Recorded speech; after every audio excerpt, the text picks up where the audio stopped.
NEET exam എങ്ങനെ ആയിരിക്കും എന്നുള്ളത് പ്രെഡിക്റ്റ് ചെയ്ത് ആ പ്രെഡിക്ഷൻ ശരിയാവാൻ പാടില്ല എന്നുള്ളതാണ്. ഇത്രയും ഇന്ത്യയിലെ ഓവറോൾ ഏറ്റവും കൂടുതൽ ആൾക്കാർ ഇതിനൊരു എക്സാമാണ്. അപ്പോൾ ഇത് പ്രെഡിക്റ്റ് ചെയ്ത് ഇങ്ങനെയാവും അങ്ങനെയാവും എന്ന് പറയാൻ പറ്റില്ല. അതിലൊരു ആൻസർ, അതിലൊരു കറക്റ്റ് സാധനം വരാൻ പാടില്ല. എന്തും ആകാം. എങ്ങനെയായിരിക്കും വെച്ചാൽ ഇറങ്ങി കഴിഞ്ഞാൽ തന്നെ എക്സാക്ട്ലി പറയാൻ പറ്റുള്ളൂ. ഗസ് ചെയ്യാന്നുള്ളതാണ്. വെറുതെ ഗസ് ചെയ്യുമ്പോൾ ടഫാണെന്നൊക്കെ ഗസ് ചെയ്യാൻ താല്പര്യമുണ്ട്.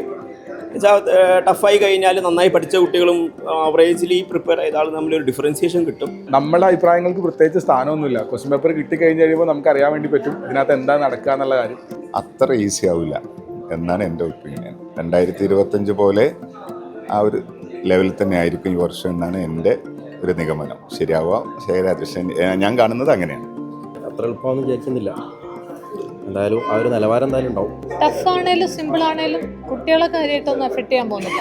എക്സാം ടഫ്നെസ് ചോദിക്കുകയാണെങ്കിൽ കഴിഞ്ഞ കൊല്ലം അത്യാവശ്യം നല്ല ടഫായിട്ടാണ് ക്വസ്റ്റ്യൻ പേപ്പർ വന്നത്. സോ ഫാക്കൽറ്റീസ് എല്ലാവരും തന്നെ അതിനനുസരിച്ചിട്ടാണ് ഈ കൊല്ലം കുട്ടികളെ പ്രിപ്പയർ ചെയ്തിട്ടുള്ളത്. ഈവൻ ഇനി എക്സാം പേപ്പർ ടഫായാൽ പോലും അവർക്കത് എളുപ്പമാവും എന്നുള്ളൊരു കോൺഫിഡൻസിലാണ് എല്ലാവരും ഉള്ളത്.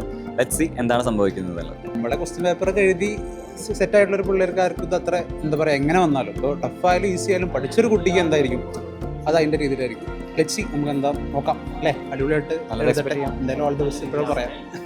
ഷാറാവട്ടെ, നല്ലൊരു റിസൾട്ട് നമ്മൾ എക്സ്പെക്ട് ചെയ്യാം.